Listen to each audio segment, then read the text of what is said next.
This was the first day Marina had decided to truly live her life. Enough is enough. I'm a woman, I'm only 35, and I have a right to be happy, she thought, opening a travel agency website on her laptop. For the first time in 3 years, she decided to treat herself and her son to a week away in a warm climate. The colorful tour packages flashed before her eyes. She couldn't choose. She wanted everything at once. Scrolling past endless, all-inclusive deals in Spain and Greece, Marina settled on a domestic holiday spot she knew well, Cornwall. She'd often gone there in her student days with friends, and later with her family, her son, Daniel, and her husband, Benjamin. Benjamin had swept Marina off her feet when she was just 25. He was handsome, wealthy, and charming, with a distinctive mole on his chin. She immediately lost control and knew she wanted to spend her life with him. At first, everything was like a cheap romance novel. Exotic holidays, flowers, endless happiness, and a baby. But a year after Daniel's birth, things in Muir slowly began to change. Benjamin started coming home late from work, often staying until midnight. His business trips turned into monthly disappearances, usually to some southern country. Marina tried to fight off the thought of another woman, but Benjamin kept giving her new reasons to doubt him.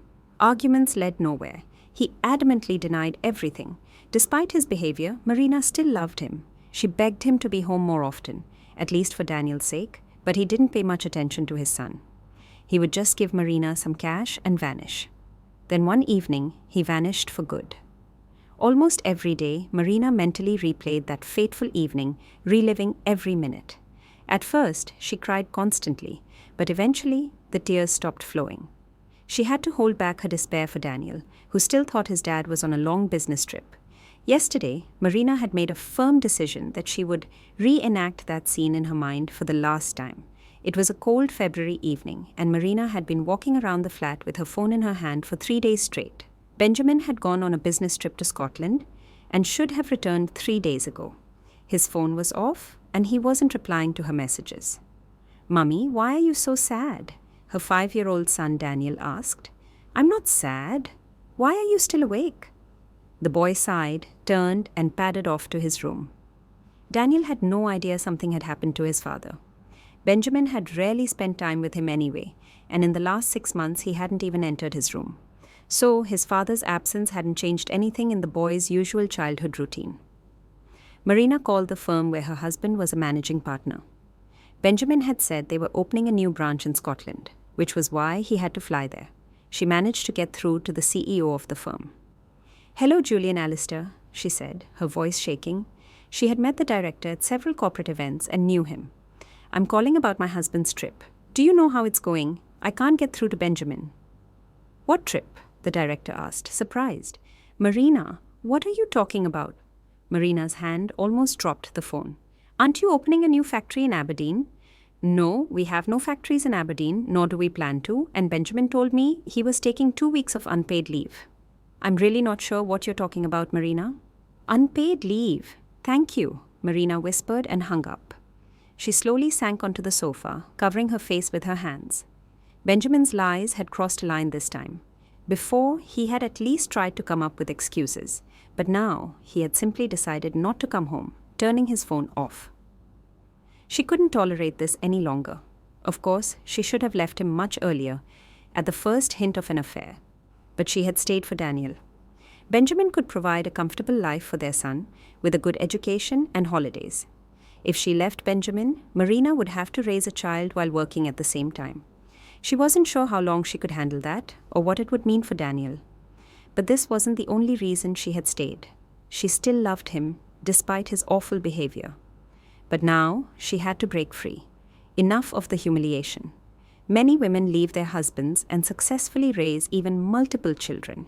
She could definitely manage with just Daniel. These thoughts were interrupted by a phone call. It was Julian Allister again.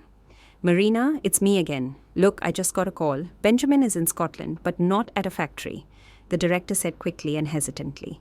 "I don't think this is a conversation for the phone. Maybe I should come over." Marina agreed. She quickly tidied up and waited for him. The firm's office was only a 10-minute drive away, so he was at her door very soon. The director greeted her and came inside. They sat on the sofa, and for about 15 seconds, they were silent. The director couldn't find the words, unsure of how to begin. "Marina," he started, sighing heavily. "Benjamin? Ben? He went to Loch Ness to ride a snowmobile on the ice. He often goes there with his friends." Marina couldn't stop being surprised by these new revelations about her husband's life. "Yes, but that's not the point. Just after your call, my colleague came into my office and gave me some information from Scotland. There's been a bit of a thaw, and snowmobiling is banned in those conditions, but..." "But what? Just tell me." Marina couldn't stand it.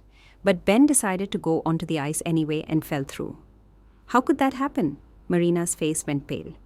"Marina, are you all right? Should I call an ambulance?" Julian Alistair asked, worried. "No, no need. The thing is, it didn't happen on the loch itself, but on a river nearby. There was a strong current, so they haven't found Benjamin's body yet. The rescue teams say there's no chance of finding him alive." Marina felt as if she had been hit over the head with a hammer. Only 15 minutes ago, she had been cursing Benjamin and had firmly decided to leave him. And now she was hearing that he was dead. She stared blankly into space, as if watching a silent film of their life together. Julian Alistair went to the kitchen and brought her a glass of water. "I promise you," the director said, trying to calm Marina, "the firm will help you with the will and all the legal matters." "But how is that possible if they haven't found Benjamin's body? What if he's still alive?" she asked. "It happens. A person can be declared deceased without their body being found. I understand you don't want to accept this loss, but I was assured that there was no chance of Benjamin being saved." "I'm so sorry." Marina no longer heard what Julian Alistair was saying. Tears streamed down her face. She didn't know how she was supposed to go on. After composing herself a little, she showed the director out and sat in the kitchen. "Mummy, why are you crying?" Marina hadn't noticed Daniel coming into the kitchen. "What? I'm not crying. My eyes are just watery. Why are you still not asleep? I heard you talking to a man. Was that a man from Daddy's work? Where's Daddy?" Marina fell silent. She didn't know what to say. She didn't want to tell her 5-year-old son that his father had died. She also didn't want to tell him that he had gone to heaven. So Marina decided to stall for time until Daniel asked about his dad again. "Daddy's on another trip as usual, only this time he'll be a bit longer." "What's he doing there?" Daniel was at that age where children ask endless questions, and it was especially difficult for Marina to answer them. He's opening up new worlds and exploring mountains, lakes, and seas. He's working and traveling. I want to open up new worlds too.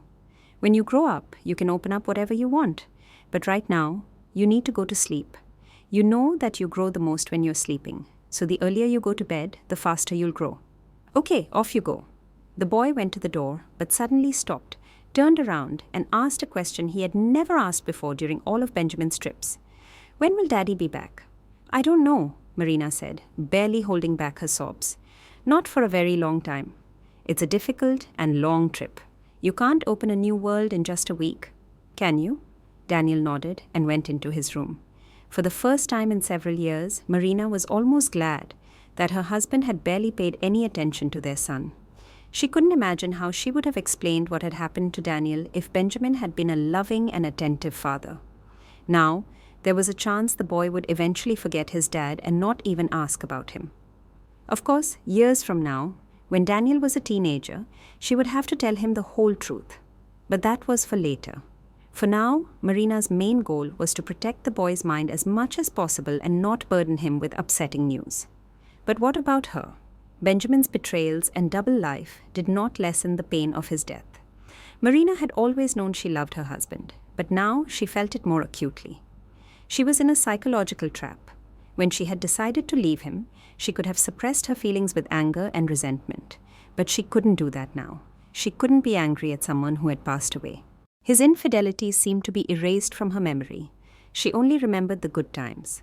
Most of their happy moments had been at the start of their relationship, and memories from that time now flooded back. She went into the living room and took a family photo album from the shelf. Flipping through a few pages, she saw a photo of her and Benjamin on a snowmobile somewhere in the Scottish Highlands. Back then, he had taken her with him on all of his trips, including the snowmobiling ones. He was a professional. He could ride a snowmobile with his eyes closed, Marina thought, wiping away a tear. How could he have let such a terrible thing happen? It's not like him at all. No, it's not like him. I have to wait for them to find the body. I can't believe this. She slammed the album shut. She managed to calm herself down for a few minutes, but then she felt an immense bitterness again. She was only able to hold back the hysteria by thinking of her son's well-being. She wanted to run, call, scream, and demand that the search for her husband continue. She thought about calling Julian Alistair again, but stopped herself. What good would that do? Marina wouldn't be able to influence the search. It would be pointless to try to convince someone that her husband couldn't have died in such a stupid way because he was good at riding a snowmobile. She pulled herself together again and sat on the sofa. Marina sat there, unable to think of anything. She just wanted to fall asleep and wake up as usual, watching her husband hurry to work, quietly say goodbye, and then disappear for a few days. Marina took some drops of valerian and lay down. She tossed and turned, unable to sleep. She kept repeating to herself, "Hope and wait, hope and wait." She didn't want to let her husband go. Well, she was ready to let him go from their family, but she couldn't let him go from her life entirely. The valerian started to work, and Marina finally fell asleep. Every day, hope and wait sounded less and less in her mind. Benjamin was officially declared dead, even though his body was never found. Julian Alistair kept his promise, helping her with the will, providing financial support, and even getting her a remote job at the firm. Marina was able to balance raising her child and earning a living, but she still couldn't let go of her husband.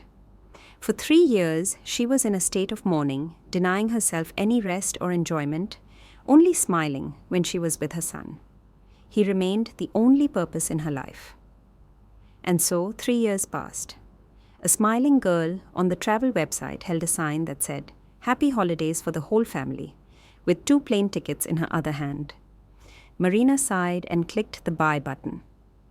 "Daniel, we're going on holiday to Cornwall next week," Marina said loudly after buying the tickets. For the next week, she prepared for the trip with her son. The preparation was not about packing as much as it was about her mentally accepting her new life, her new identity, not as a heartbroken widow whose husband had lied to her for years and then died in a tragic accident, but as a woman living a full life. Time flew by, and Marina didn't even notice the week pass. It was time to head to the airport. Upon arrival, she sat in the waiting area. The last time Marina had been at an airport was 5 years ago with Benjamin, when they had sent Daniel to his grandparents' house and gone on a week-long trip to Portugal. The memories flooded back, but she managed to push them away. Marina took Daniel's hand and headed towards the departure gate in the endless stream of people. The crowd at the gate was a bit smaller, so she and her son sat down right by the gate. Marina looked at the other passengers waiting for their flight to Cornwall. Most of them seemed happy, likely heading for a holiday. A group of teenagers laughed at a video they were watching online. 2 elderly women read newspapers, which were usually found on stands in airports. A few rows away, a couple was sitting. The girl was a 25-year-old bleached blonde, and the man was wearing a large hat and glasses.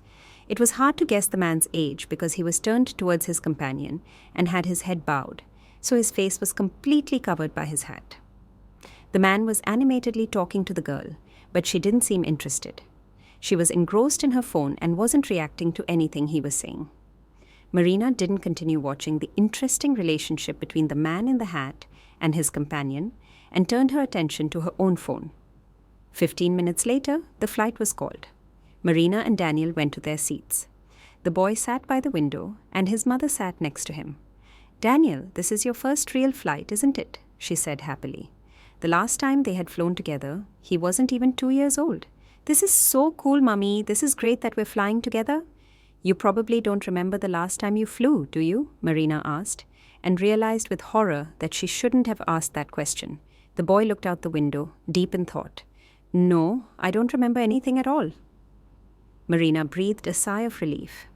She was afraid that Daniel might have memories of his father from that flight.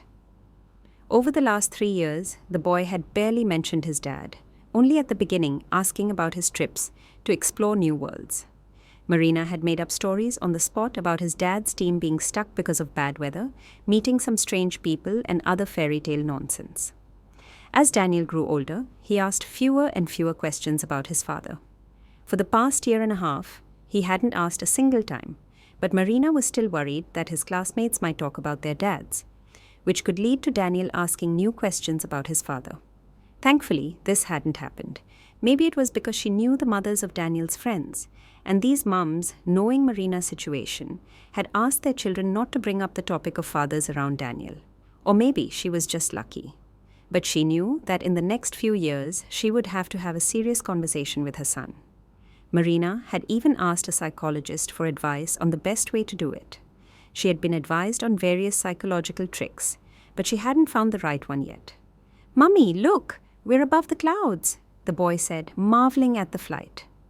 Marina looked at her son and remembered their flight with Benjamin and Daniel. The boy had sat on Benjamin's lap then, calmly looking out the window. Other children had been screaming throughout the cabin, but Daniel had been quiet in his father's arms. Marina had looked at them and couldn't get enough of this family picture. She never would have thought that a family flight with her son would be their last. A year and a half later, she and Benjamin had flown again, but without Daniel. At that time, Marina and Benjamin's relationship was already showing the first signs of misunderstanding and suspicion, and the purpose of that trip was to get closer. But they hadn't gotten closer. On the contrary, after the holiday, their relationship went downhill. Marina called a flight attendant and asked for some water. She didn't want to go back to the memories of her husband, but her memory was playing a cruel trick on her. Marina became anxious again. She was even mad at herself for breaking her own promise to start a new life. But she had to try again. Marina drank the water, closed her eyes, and tried to fall asleep. Mummy, I need to use the loo." Daniel woke his mum up. "Come on, I'll take you." "Mummy, I'm old enough to find the toilet on a plane. I'm 8, and the flight attendant showed me where it was before the flight. I'll just ask her." "You're so clever," Marina said, and let her son go down the aisle. She watched Daniel as he walked confidently to the front of the plane, where a flight attendant met him and showed him the toilet. Seeing that her son had reached his destination, Marina started looking out the window. The plane had long since reached the right altitude and was flying smoothly. But a minute later, the captain's voice came over the loudspeaker. "Ladies and gentlemen, this is your captain speaking. We are approaching a turbulence zone and there may be a little shaking. Please remain calm. This is a normal situation. It will be over in a minute." The pilot hadn't even finished his usual announcement when the plane started to shake. "Daniel, my boy," Marina thought. "He must be so scared." She got up and wanted to go to the loo, but she heard a woman's voice from behind her. "Ma'am, please return to your seat. We are in a turbulence zone and safety rules require." The flight attendant was about to make Marina sit down, but she cut her off. "My son is over there. I need to get to him." "Don't worry, he'll be fine." At that moment, Daniel came out of the toilet. He walked calmly to his row, but then suddenly stopped. After a moment, he continued, but much faster. When Daniel got close, Marina saw his pale, frightened face. "Mummy," he said in a shaky voice. "Daniel, what's wrong? Are you scared? This is called turbulence. There's nothing to be afraid of." Marina thought his fear was caused by the sudden shaking. "Mummy," Daniel repeated, almost in a whisper, "Daddy is sitting over there with a woman." Marina quickly helped her son into his seat. "Darling, what are you talking about? You must have imagined it." "No, I saw him. His hair is different, but it was him. You should go and see. You must be tired from the long flight. Let's put your seat back so you can get some sleep." "You don't believe me?" "Why wouldn't I believe you? It's just, there are so many people on Earth and some of them look very similar. So you probably just saw a man who looks a lot like Daddy." "I know it was him," the boy said, crossing his arms and staring out the window. Marina realized it was pointless to try and convince him otherwise. Besides, she was finding it hard to stay calm and pretend that everything was fine. She was much more anxious inside than Daniel was. She tried to convince herself that there was no way Benjamin could be sitting there. Daniel had probably just remembered that flight from his childhood and imagined he saw his dad. It would be easy enough to check. She could just get up, walk to the toilet, and walk back. But Marina didn't dare. What if there really was a man who looked a lot like Benjamin? That could completely throw her off. For the rest of the flight, Marina didn't get up. She was even afraid to turn her head towards the aisle. An hour and a half later, the plane began its descent, and 20 minutes later, it landed safely. Passengers jumped out of their seats and started getting their bags from the overhead compartments before the plane had even stopped at the gate. Marina wasn't one of those people. She didn't want to stand in the aisle with her son for another 5 minutes. She decided to wait in her seat until the door opened and most of the people had left. Marina was calmly watching the people standing up. Just then, a man from one of the front rows got up and reached for his bag. Marina immediately realized that this was the man Daniel had mistaken for his father. The man did look incredibly like Benjamin, but his face was a little rounder and his hair was shorter. He reached for his hat and Marina saw the mole on his chin. This can't be happening, she thought. No, this is a dream, some stupid coincidence. I don't want to believe this. This is ridiculous. Marina was shaking. It was hard for her to hide her emotions, but she did it for her son. The man, meanwhile, put his big hat back on, took the blonde girl's hand, and also went into the aisle. The hat again hid his face from Marina's sight. The people started leaving, and a few minutes later, Marina told Daniel to get ready. Marina waited even longer than usual so that she wouldn't run into the man. After getting off the plane, she couldn't walk past an airline employee who was standing at a desk. Marina knew the girl was there for a different flight, but she needed to let out some of her emotions and work through the situation. Excuse me, could you tell me if a certain person was on this flight? Ma'am, I'm sorry, but I'm waiting for a different flight to leave. But you could look up the information on the computer, right? It's the same airline. In theory, yes, but I would be breaking privacy laws. Miss, please, you have to understand, Marina said, bending close to the airline employee and whispering so Daniel wouldn't hear. My husband, who went missing several years ago, was on this flight. The girl looked at Marina, then at Daniel. The boy's innocent eyes must have been enough to break her resolve, and she decided to break the rules. The girl typed something on her computer screen. What's his name? She asked. Benjamin Smith. There's no one with that name on this flight. I'm so sorry. But I have to ask you to leave and not to tell anyone what I just did. Oh, okay, Marina said, confused. Thank you. She took Daniel's hand and slowly walked towards the baggage claim area. Marina was staring at the black conveyor belt with luggage on it. Out of the corner of her eye, she noticed the man in the hat again. He already had his luggage and was walking towards the exit with his companion. It's so good that it wasn't him, Marina thought. I don't know what I would have done. What a strange coincidence. But the mole on his chin. No, I have to forget about all of this as soon as possible and focus on the holiday. After getting their suitcase, the mother and son left the airport and took a taxi to the hotel. Marina loved the room. There was a wonderful view of the sea from the window. She went out onto the balcony, took a deep breath, and mentally let go of everything that had happened that day. My new life is starting. I have many days of sun and sea ahead of me, and no random meetings will get in my way anymore, she thought. She went back into the room and lay down on the big bed. The first 3 days of the holiday were wonderful for Marina and her son. The weather was perfect, and there were always empty deck chairs on the beach. The only downside was that at night they could sometimes hear people arguing from the next room, but it didn't stop Marina or her son from falling asleep. In the evenings, Marina loved standing on the balcony and looking at the sea. It was like her daily meditation. She would calm down while watching the sunset on the water in the distance. On the 4th evening, Marina went out onto the balcony as usual. It was cloudy, so she wasn't going to get to enjoy the sunset. She was about to go inside when she heard people from the room on the floor below come out onto their balcony. They were arguing loudly, and Marina knew it was the same couple she heard at night. Darcy, do you care about anything in this life besides money? The man asked loudly. Of course. But for me to care about something, I need to be taken care of first, the girl yelled back. Marina decided to stay and listen. Not that she liked to eavesdrop, but this time she was interested to see how brazen this young woman could be. Besides, the man's voice sounded familiar. Don't I take care of you? The man continued. Are you kidding me? You brought me to this cheap place in Cornwall. I need the Maldives. I need Bali. Do you understand? But Darcy, this isn't a cheap place. This is a 4-star hotel. The only reason your last sugar daddies took you to the Maldives is because they only wanted your body. What about you? Do you want something else? Of course. I'm trying to teach you something, to explain, to make you a little smarter. You're such a bore. You're a young guy, but you act like a stuffy old man.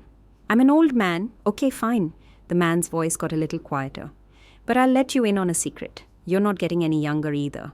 And with time, the thing that makes rich men chase you will disappear. And what will be left? You'll be a 40-year-old woman with the mind of a 12-year-old girl. Marina froze. When the man spoke quieter, she realized it was her husband, Benjamin. No, it was him. She hadn't recognized him at first because she had almost never seen her husband yelling. All of their disagreements had been either quiet or in silence. Sometimes, silence can be much more effective than yelling, and in Marina and Benjamin's marriage, both of them understood that. But when the man on the floor below said, "And what will be left?" Marina no longer had any doubts. That was Benjamin's favorite phrase. He used it in every argument and in every difficult conversation, as if asking the person he was talking to, "So you're not going to agree with me? And what then? What will be left?" But his companion didn't seem to be affected by it at all. She laughed loudly. "Are you listening to yourself? What are you even saying? I'll look better at 40 than all of your exes and future girlfriends combined," she said through her laughter and went back inside, slamming the door. The supposed Benjamin stood there for a bit longer, opened the door, and then went inside. Marina was in shock. She wanted to hear his voice again to be sure. "Daniel, I'm going out for a bit. I'll be back soon," Marina said to her son. She went out onto the balcony, closed the door, and went to the main door. She ran into the corridor and called for the lift, but it was taking a very long time to arrive. So Marina ran to the stairs, went down one floor, and found the room that was directly under theirs. Forgetting all manners, Marina pressed her ear to the door. To what extremes will a woman's curiosity take her? The couple was still fighting. "Aren't you afraid that I'll just leave you right now?" "Where will you go, Darcy? There are plenty of rich men in Cornwall. You'll definitely find someone richer than you are." "You're going to regret saying that. Anyway, I don't care anymore. Go wherever you want. I don't care about you or your men. You're such a pathetic old scrounger. You'll come crawling back, begging me on your knees to take you back. You can think whatever you want. No one's going to crawl after you. Look at you, thinking you're a princess." "Oh, no one is. Then goodbye," the girl said, and Marina barely had time to press herself against the wall as the girl ran to the lift. She ran out of the room and didn't notice Marina. "Oh my God, what am I doing? I'm standing against a wall, hiding from a couple I was eavesdropping on. How embarrassing," Marina thought. But she knew that what she was doing was justified. It was too many coincidences. First the plane, then the mole, and now his voice. Either Marina had gone mad, or her dead husband was really on the other side of that wall. But it wasn't just her. Daniel had recognized him too. And you can't fool kids. Sure, some kids make up imaginary friends, but Daniel wasn't one of them. If he said he saw something, he really saw it. Marina decided to go to the window at the end of the corridor. She needed to catch her breath after all that. But she didn't get to rest for long. The door to the room opened and a man came out. Marina barely had time to turn her face to the window to avoid revealing herself too early. In the reflection, she saw the man close the door with his keycard and walk to the lift. When he got into the lift, Marina decided to follow him. She ran to the stairs and quickly went down, wanting to catch up to the lift. She managed to. They arrived at the ground floor at about the same time. Marina looked at him. If you took away a few extra pounds and some grey hairs, he would be the spitting image of Benjamin. The man was wearing a t-shirt and shorts, so it wasn't hard for Marina to recognize her dead husband by his appearance. She followed him from a distance of 10 to 15 meters, not understanding what she was doing. But something was compelling her to keep going. The man went to the bar, got a cocktail, and sat down at the counter. The detective game was becoming more and more exciting for Marina. She pulled up the collar of her jumper, ruffled her hair, and put on the sunglasses she had on her chest. Marina also went to the bar and, in a voice deeper than her own, ordered a mojito. She drank it for about 5 minutes while the man who looked like Benjamin drank a few shots of tequila and some cocktails. 10 minutes later, the alcohol seemed to have started working. "Tell me," he said. Marina jumped. She realized he was talking to her. There was no one else at the counter. "Why are you people so—" The man fell silent, trying to find the right word. "So what?" Marina asked in a low voice. "So complicated." Benjamin chose the least offensive word. "Maybe that's just how it seems to you. It's much simpler than you think." What a display of female solidarity. "You don't know anything about my situation, but you're telling me that's how it seems to me." "I can guess," Marina said, staring at her empty glass. She was afraid to turn and face him. "And what did you guess?" "You obviously had an argument with your girlfriend." Maybe she even ran away from you, insulted you. And now you're looking for support, for someone to tell you that you're right and that she's a spoiled brat who doesn't understand anything about life. Marina, without shame, used what she had overheard. You're very perceptive. I'm actually a little surprised. Female intuition really does exist. But I'm going to disappoint you. I'm not going to tell you how great you are and how terrible girls are. Maybe your girlfriend really is a brat, but you're not much smarter. Although you are quite rude. I'm sorry, I didn't mean to offend you. Marina didn't even notice that she had become rude. No, please, explain what you mean. Marina sighed and realized she had to tell him what she really thought of men like Benjamin. No one forces you men to choose young and stupid girls. You leave the smart and mature ones. You cheat, and then you complain that they only want you for your money. You're reading me like an open book. But you know, there are also hormones that make us choose young women. That sounds like a pathetic excuse. The ability to fight and control your animal instincts is what made a man out of an ape. You're a man, aren't you? So why are you telling me stories about hormones? Anyway, I'm probably saying too much. No, I asked you myself, Benjamin said, ordering another shot and downing it in one gulp. Oh, I'm getting drunk. I'm sorry. One more question. Since you're so smart and you know everything, tell me what I should do now.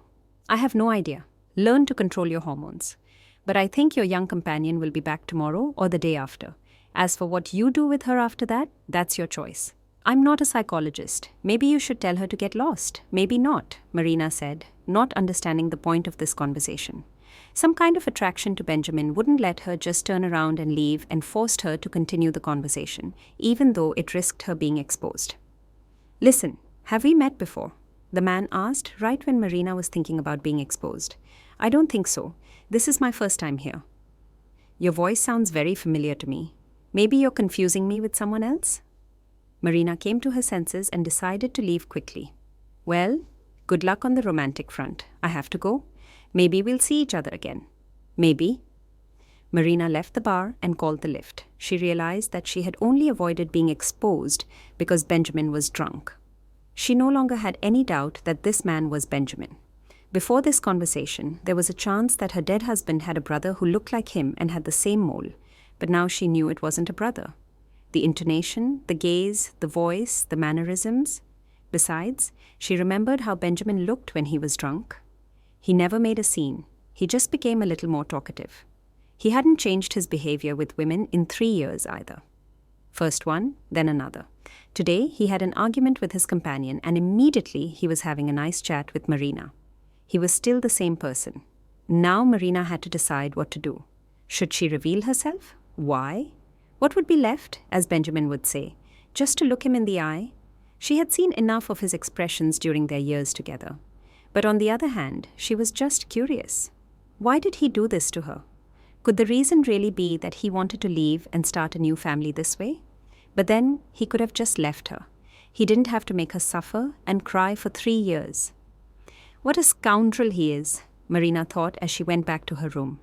She hadn't even noticed how her reaction to the thoughts of Benjamin had changed. In the plane, she was shaking and barely holding back her hysteria. Now, she was completely calm and confident. She didn't want to reveal herself to Benjamin at any cost. The only thing that was tormenting her was her curiosity. Did anyone else from Benjamin's past know he was alive? What was his name now? The airline employee in the airport hadn't found his name on the passenger list. After these thoughts, Marina had 2 choices. The first was to just be happy that he was alive and not dead, live her life calmly, take more holidays, and spoil herself. In a few years, she would tell her son that his father had simply left them and that no one knew where he was. It was unclear which would be worse for a child's mind, sadness from knowing his father had died or resentment from knowing his father had betrayed them. Marina thought the second option was better. She could find another man who would be a father to Daniel. The second option was to meet Benjamin without hiding who she was. That would mean a difficult conversation, explanations, and apologies. She might have to deal with one of his new girlfriends. But the biggest danger with this option was Marina's feelings. They could play a cruel trick on her and make her fall in love with him again. But Marina rejected that option. It was one thing to grieve for a tragically dead husband, while remembering the happy moments of their life together. It was another thing to see a liar, a cheater, and a jerk right in front of her. How could she love a person like that? Marina couldn't decide which option to choose. She looked at the sleeping Daniel, tucked him in better, and sighed. The next day, Marina and her son were getting ready to go to the beach. The weather had gotten better, so they had to hurry to get some empty deck chairs. The beach was only for hotel guests, so it wasn't as crowded as some British beaches. But on a good day, all the deck chairs could be taken. Marina stood in front of the mirror deciding what to wear. She decided to play it safe and take her other sunglasses, which were much wider and covered almost half of her face. In addition to the sunglasses, she put on a big hat. She was protecting herself not only from the sun. If Benjamin was living right below them, the chance of a random meeting was too high. Marina still hadn't decided if she should approach her ex-husband or not, so she was keeping her disguise for now, just in case. After getting ready, she took Daniel's hand and went to the lift.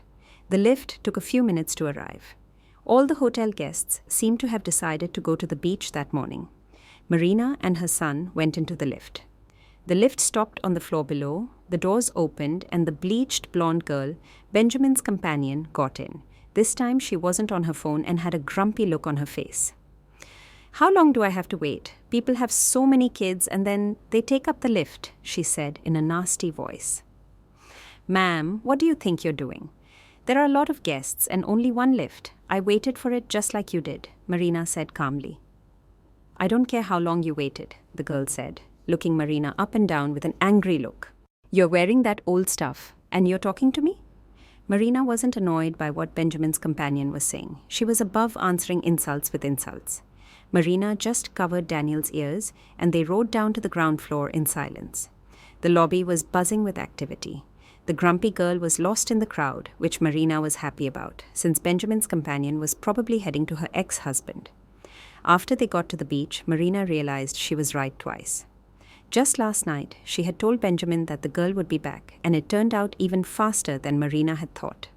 His companion was indeed heading to Benjamin on the beach, whose job was apparently to find empty deck chairs.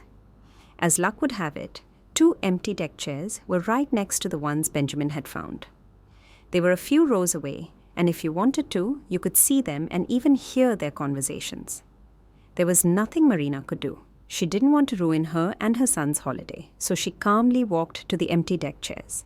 Besides, with her disguise, she had nothing to fear. She slowly set up her spot, put some sunscreen on Daniel, and lay down on the deck chair. She didn't have to wait long for something interesting to happen. The girl started yelling at Benjamin almost immediately. "Couldn't you find seats closer to the sea?" she said, annoyed. "These were the closest ones. To be closer to the sea, you have to get up earlier, not sleep in until 11.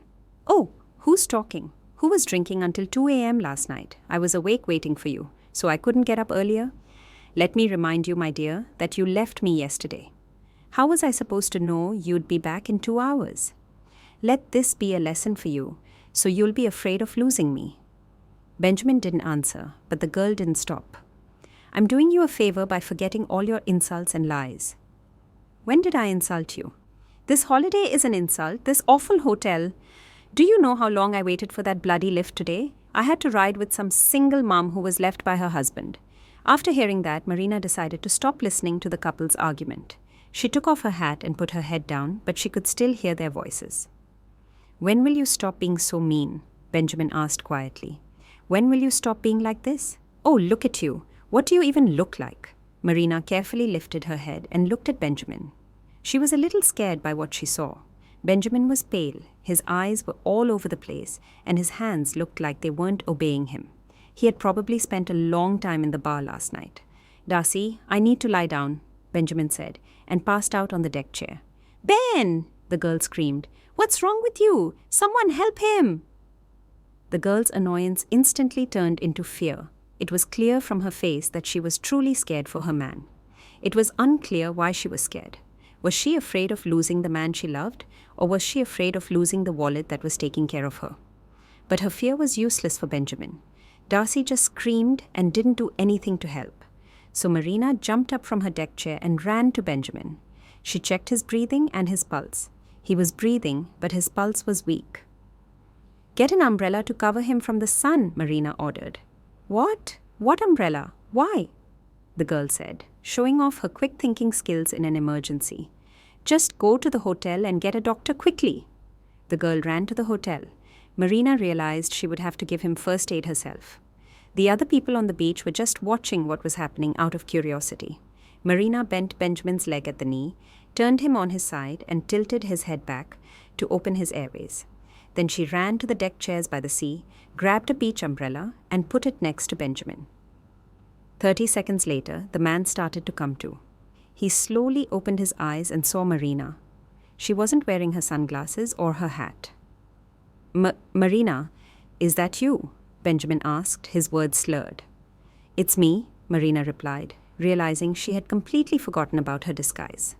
At that moment, Darcy came back from the hotel with a doctor. The doctor walked over to Benjamin, and Marina went back to her deck chair. She saw the doctor give her ex-husband a shot and check his pulse. He then turned to Darcy. He's fine. It's just a regular fainting spell, probably from the heat. He needs to be taken to his cool room to rest. How am I supposed to take him? The girl asked, surprised. I'll walk on my own, Benjamin whispered, got up from the deck chair, and looked around. He probably wanted to find Marina, but she had put her hat and sunglasses back on in time, and she was out of his sight. He then walked back to the hotel with his girlfriend. Marina was still lying on the beach. The situation had become even more complicated. Benjamin knew she had seen him, but they hadn't gotten a chance to talk. He would either mistake what happened for a hallucination, or he would look for her. Marina no longer had any desire to see Benjamin again. She looked at Daniel, who was on his phone, and thought about his reaction to seeing his father. Benjamin would almost certainly want to see his son, and maybe even be a part of his life again. What had happened today showed him who he was better off with: experienced and sensible women or silly and self-centered girls. Marina didn't want Benjamin back in her life. She was actually very afraid of it, especially if he started to repent and apologize to her. Marina was a kind-hearted woman and could forgive a lot, but forgiving betrayal was too much for her. Marina packed their things and went with her son to eat at the hotel cafe. Every man she saw there looked like Benjamin. She was too anxious to eat normally. She took Daniel's hand and led him back to their room. She hadn't even managed to lie down on the bed when the phone rang. The phone was somewhere in her beach bag, and she couldn't find it. At that moment, someone knocked on the door. "Just a minute," Marina yelled and continued looking for her phone. A few seconds later, the phone stopped ringing and the knocking started again. "What is it? I said to wait," Marina said, annoyed, and went to the door. She opened it, and Benjamin was standing in the corridor. Marina immediately closed the door again. "Marina, wait!" Benjamin's voice came from the corridor. Marina waited a few seconds, thought about it, and opened the door again. "How did you find me?" "At the reception. I asked what room Marina Smith was in." "I'm not your wife," Marina said sternly. "I understand what you're feeling right now, but please, let's talk. I'm begging you, give me a chance to explain." "Not now. Daniel will hear." "Then let's meet in the hotel bar tonight at 10 p.m., okay?" Marina's curiosity won. "Please come," Benjamin said. Marina closed the door. Now she had to mentally prepare for the conversation with her ex-husband, but she didn't know how. For the rest of the time, she was restless. What story would Benjamin tell her? Would she be able to believe a single word he said? Marina had no answers to these questions. The only thing she told herself was to be tough, not to be sentimental, and to be critical of everything she would hear. With those thoughts, she put Daniel to bed and headed to the bar. She found an empty table in the back of the bar where the music wasn't as loud, and started waiting. 10 minutes later, Benjamin appeared at the entrance. Marina didn't signal to him to let him find her faster. He carefully looked around the bar and came to the furthest decade table. "Hello, Marina," Benjamin said, his voice full of guilt. "We've already seen each other," Marina said bluntly. "Have you ordered anything yet?" "No." "Did you come here to get a drink? Will it make the conversation easier?" "I'll go now." Benjamin went to the bar, ordered 2 cocktails, and brought them to the table. "Did the doctor say you could drink? I think you should lay off the booze after a fainting spell. They're non-alcoholic. And by the way, thank you for helping me on the beach today. If it wasn't for you, I don't know if she would have even called a doctor. You're welcome. Why don't you take better care of yourself?" You know that drinking and then being out in the heat? I've kind of stopped paying attention to my health lately. I guess I need to be more careful. I'm not 18 anymore. No, you're not. Why would you? You've been dead for a while. A dead man doesn't need to take care of his health. Marina, Benjamin sighed heavily. I'm going to start talking, and please don't interrupt me. Just listen. I'll try. Okay. 3 years ago, I started getting threats. Our company crossed paths with a very serious organization. It all started when I took out a loan for a new project, a neobank. Of course, a bank wouldn't give us a loan with such conditions, so I turned to this shady organization. We signed a contract, and they transferred a huge amount of money to our account, but the contractor we chose never did the work and disappeared. Their representative said he was seen in Cyprus, but that's not the point. I went to the organization and explained the situation, but of course no one would listen. They gave me a month to pay back the loan. We went to the police, but they said they couldn't help us because both the organization and the contractor were working illegally.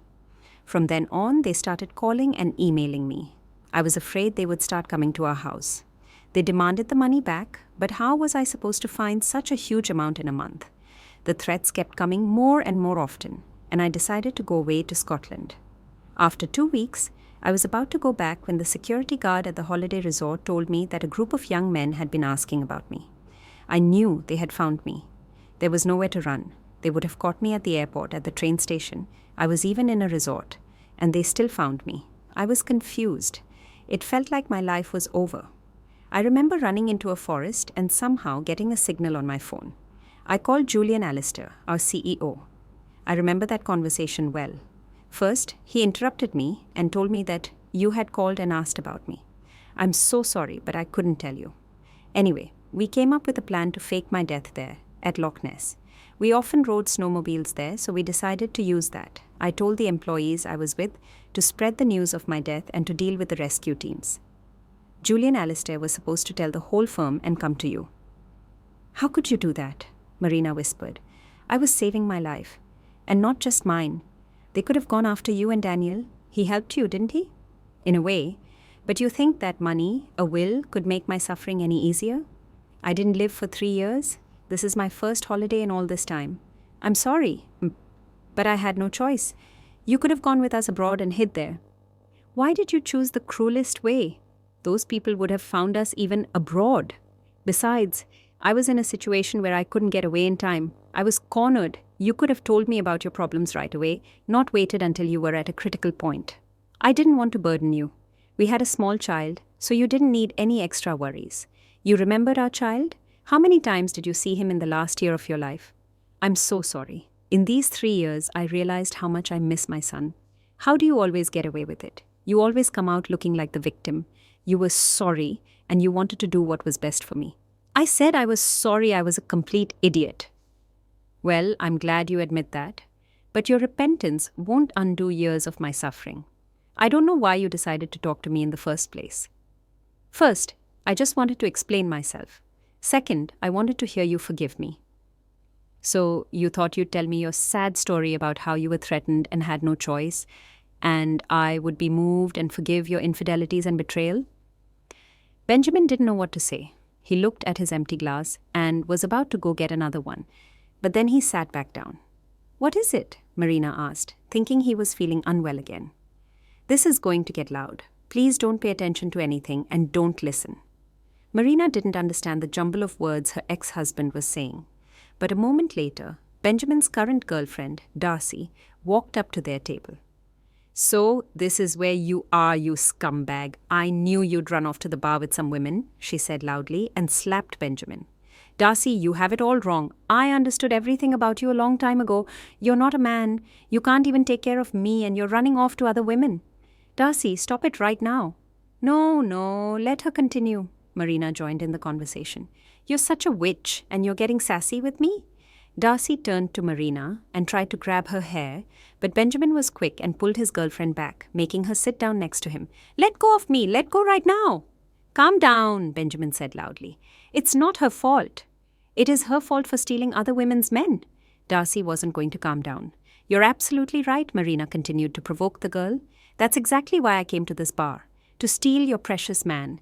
Such a loyal, faithful, and honest person is hard to find now. And you just let him go in an uneven fight with me. Marina, you... Benjamin tried to calm his ex-wife down. "Let go of me. I'll rip all her hair out," Darcy screamed. "Enough, Darcy. This is my ex-wife." The girl immediately calmed down. "Your wife? The one you left years ago?" she asked, surprised. "Yeah," Benjamin replied, a little embarrassed, trying to hide his eyes. "Left years ago," Marina said, interested in his wording. "I would say you vanished." "No, that's even better."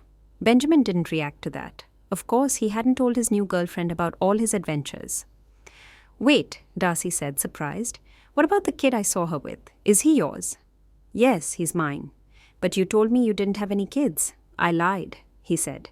Darcy was silent for a while. She needed to process what she had just heard.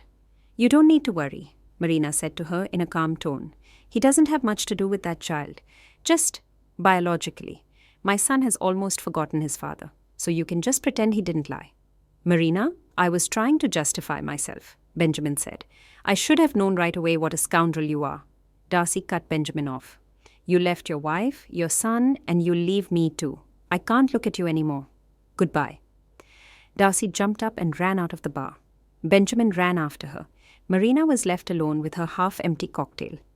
Could she have imagined a week ago that this first holiday in a long time would turn out this way? After a holiday like this, as they say, you need another one. She would have to process all these events for a long time. But deep down, she was happy. First, that Benjamin was alive. Yes, he was a scoundrel, a cheater, a liar, but he was alive. Second, Marina knew that the period of mourning in her life was over. Now there would be new challenges, like talking to Daniel about his father. But these were just everyday problems, not a tragedy. At the very least, Marina's life would become much more interesting than it had been. That's why she didn't pay attention to the screaming, the insults, or the attempts to grab her hair from that angry girl. She understood that a new stage of her life had begun, and that the past would never return, not even in her memories. Marina got up and slowly walked out of the bar. She wanted to take a walk and get some fresh air. No one was in the hotel courtyard. Everyone was either in their rooms or in the bars and restaurants. Marina took a deep breath of the warm coastal air and felt free. The chains of mourning were broken. She walked to a small square and saw Benjamin sitting on a bench. "From the look on your face, I'm guessing you didn't catch up to her," Marina said, and sat down next to her ex-husband. "I did, but I think she left me for good this time. She's getting her things from the room right now." "Why do you even need that whole circus? You were arguing all night. I could hear every detail of your relationship." "I don't know. Something was holding me back. She's young and I'm not. I wanted young energy and fun." "You had your fun," Benjamin said, waving his hand. "Look, I don't want to scold you anymore, especially since you know everything about yourself. But tell me, don't you feel sorry for yourself?" "What do you mean?" "Look, you were always chasing something, running after money. You got threats to your life because of that, which made you fake your own death. You tried to chase happiness in a new life and got that naive, loud girl. You're not that old, and you're already passing out from hangovers. What was all of this for? Where did it all get you?" You know, in the last few years, I've come close to asking myself that question, but I always ran away from it with stupid excuses. Money? Well, you can never have too much of it. It gives you freedom and security. In my case, it was the complete opposite. A relationship? It gives you new energy, fresh blood. You feel more alive and joyful, and I was wrong about that too. I don't know. I'm completely lost. But you're the one who got yourself into this mess. You lost yourself. But you're feeling sorry for yourself now in the wrong way. What do you mean, wrong way? There are different ways to feel sorry for yourself. You're feeling sorry for yourself in a destructive way, and there's no use in that. In fact, it'll only bury you deeper. You're not feeling sorry for yourself, you're just putting yourself down. A productive way to feel sorry for yourself should sound like this. Yes, my mistakes led me to a difficult situation, but I'm strong enough to reconsider my principles and try to rebuild my life. Something like that. Marina didn't even notice that her anger towards Benjamin had disappeared. She saw a weak, insecure, and completely harmless person. She even wanted to help him. For a second, Marina was even scared that she was feeling this way because her feelings for him were coming back. That's what she had been afraid of when she saw her ex-husband for the first time. But no, Compassion and love were two completely different things, even though sometimes it's hard to tell them apart. And what Marina felt was compassion. Thank you, Marina. For what? At some point during our conversation in the bar, I thought you were just going to slap me, turn round, and run away. Thank you for not doing that. I actually had that thought, Marina said with a smile. But curiosity won. Listen, how are you not afraid to come back to London? You have so many friends and acquaintances there. Daniel and I could have seen you. I didn't live in the city itself, but in a small village outside it. I didn't go into the city centre, and I mostly worked remotely. When I did have to go into town, I took the car, and I completely changed my look and my name. I thought that would be enough, and it was, until I ran into you. My disguise worked the first time we met too. Marina remembered seeing Benjamin at the airport for the first time, but the big hat had kept her from recognizing him. If it wasn't for Daniel, we probably wouldn't be sitting here now. He recognized me. I didn't expect that. I was hoping he had forgotten everything a long time ago. Benjamin sighed heavily. Marina, I want to see him. Why? I know I can never be a full-fledged father to him, but I really want to see him. You said yourself that I can rebuild my life. Please give me this chance. Marina didn't know what to say. Maybe now, when Daniel was still young and hadn't hit his teenage years, was the perfect time to bring his father back into his life. But Marina was afraid to take such a big step. She was used to raising Daniel on her own. I don't know. This meeting could be very difficult for him. I understand. I'll try to be as respectful as possible. Okay, let's do this. I'll prepare him in the morning and tell him about you. Then we'll meet and talk a little. After the meeting, I'll talk to him alone again. And only if he wants to see you again will we think about what to do next. Of course. Then tomorrow at 11 a.m. at the hotel cafe? Just remember, for Daniel, you're an explorer who has been exploring new lands. That's a clever story. Okay, I understand. Marina said goodbye and went to her room. She tossed and turned and couldn't sleep until the morning. It was hard for her to imagine how the meeting would go. How would Daniel react? How would Benjamin act? There were too many factors she couldn't predict. What if Daniel didn't want to see his father again? With these thoughts, Marina lay in bed until her alarm clock went off. She had set it for 10 a.m. so she would have enough time to get ready and explain everything to Daniel.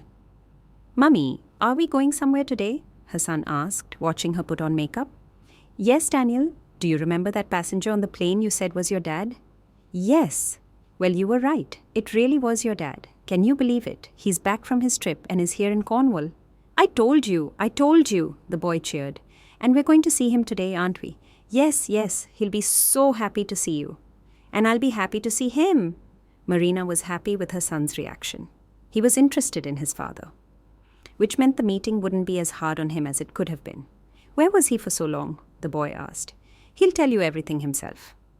When it was almost 11 a.m., Marina and her son left the room. She was getting more and more nervous. Maybe it's not too late to cancel the meeting. Let everything stay the way it was. But there was no turning back.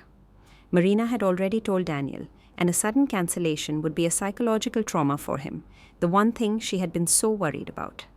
Marina and her son arrived at the cafe, which was on the ground floor of the hotel. Benjamin was already sitting inside. When he saw his ex-wife and son, he got up and walked towards them. "Daddy!" Daniel said loudly, and ran towards Benjamin. "Hello, my boy," Benjamin said, hugging his son. Marina greeted her ex-husband, and they all sat down at a table. "So, tell me how you've been," Benjamin said to his son. "We've been great. It's so cool here. This is the first time Mummy and I have been on such a great trip." "That's great, and I was always thinking about you," the boy continued. Marina looked at him in surprise. "Really? I was always thinking about you too. But I saw that Mummy wasn't very happy when I started asking about you, so I tried not to talk about you around her. I figured it was because she was worried about you." "Mummy, is that true?" Daniel asked. "I thought you didn't want to talk about Daddy." "No, I was just worried about him." Benjamin was holding back tears. "So, where were you all this time?" Daniel asked. "I was far away and I couldn't come to you. It's just my job. I have to travel to different cities, villages, forests, and lakes and explore dangerous places. That kind of job requires constant travel, and we travelers don't get to see our families very often." Then why don't you quit that job so we can see you more often? Someone has to do it. Then let the people who don't have anyone waiting for them do it. Benjamin realized he couldn't hold back his emotions anymore. He pretended to get an urgent phone call and ran to the loo. Sometimes men have to cry in situations like this too. See, Daniel, your dad has a very stressful job, Marina said, now alone with her son. They keep calling him and bothering him, even on holiday. Then why does he have a job like that? The boy asked, annoyed. Everyone has a calling. A few minutes later, Benjamin came back. I'm so sorry, I had to take a call. We were just talking about your stressful and long job that doesn't let you see your son, Marina said, leading the conversation to the most important topic, Benjamin's future role in Daniel's life. About my job, Benjamin stammered a little. You know, Daniel, I quit that job. I just did it on the phone. Really? Hooray! Now we can see each other more often, the boy asked happily. Yes, we'll definitely see each other more often, Benjamin said to his son, looking at Marina. If Mummy doesn't mind, of course. Mummy, would you mind? Daniel asked, surprised. Of course not. I would never be against it. But how often you see each other will depend on your dad, in large part. I promise we'll see each other as often as possible, Benjamin said firmly to his son. Then why can't you just live with us like you used to? Benjamin didn't know how to answer. He looked at his ex-wife, confused. Marina tried to get them out of the awkward situation, because your dad has to start a new life and find a new job, and he won't have time to be with us all the time. But when he finds one, he can, right? Daniel put Marina and Benjamin in an even more awkward position. Who knows what will happen then? We'll see, Marina said, avoiding the question. Benjamin, Marina, and Daniel sat at the table and talked for a long time. They talked about holidays, the sea, and traveling. They talked about their lives and made plans for the future.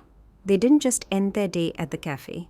They all went to the beach. Benjamin even started teaching his son how to swim. It was as if they understood each other without saying a word. Daniel had never learned anything with so much interest, not even with his mother. Marina watched all of this and remembered when she and Benjamin had just started their relationship and when Daniel had been born. It was a pleasant nostalgia, but Marina quickly pulled herself together again. She couldn't just forget Benjamin's behavior, his betrayals and his lies. Even though he and their son were getting along so well, she had to keep her distance so she wouldn't make the same mistakes again, even though Benjamin had changed a lot since then. As evening came, the three of them went to walk around town. From the outside, Marina, Benjamin, and Daniel looked like a real happy family. It got dark, and they went back to the hotel. After saying goodbye by the lift, Marina and Daniel went into their room. So, did you have a good time with Daddy? Marina asked. Very much. I want to spend every day like this with him. That won't be possible every day. We're flying back tomorrow. Tomorrow? Already? Marina had been so busy with all the adventures with Benjamin that she had forgotten that their holiday was almost over. That's a shame. Are we flying back with Daddy? No, he's flying back later. We'll see him next time in our city. I have to wait again? Don't worry, this time you'll have to wait much less, Marina said hopefully. Mummy, why can't you just live together like you used to? I've already explained it to you. That's life.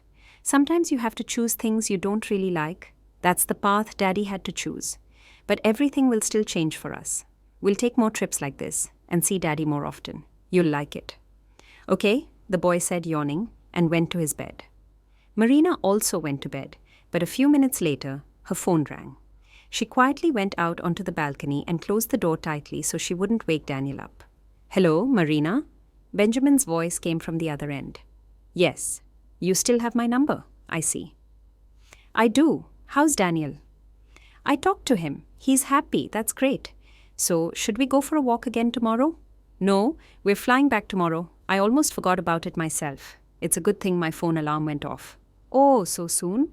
I'm not flying for another 3 days, and I won't have a chance to see you at all tomorrow morning. We could meet for a little bit, just the two of us. Daniel said you would see each other after we fly back. Why did you have to rush things? He's already had so many impressions today. I think it's better to get to know each other slowly.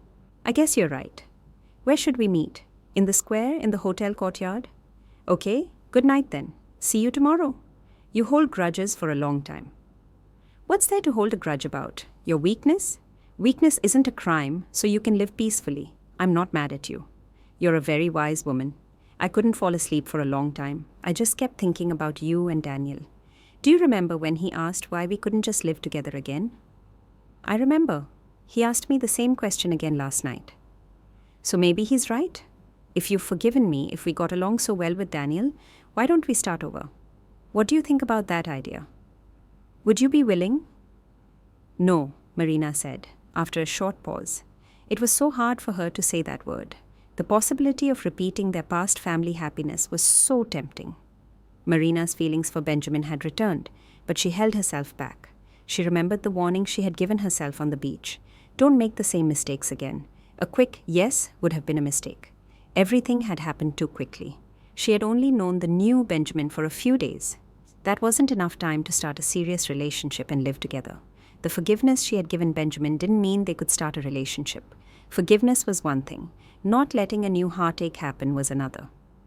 Benjamin didn't argue with Marina's answer. He just shook his head and said, I understand your answer. If I were you, I wouldn't forgive myself at all. But thank you for what you've given me. Just please don't let my answer affect the fact that my son will have a father again. Don't worry about that. I'll come to you as soon as I fly back. Just please let me know when you've landed and stay in touch. Okay? You don't get lost this time either. I won't. Marina had to go back to her room and get ready for the airport. Both she and Benjamin clearly wanted to hug each other goodbye, but they didn't.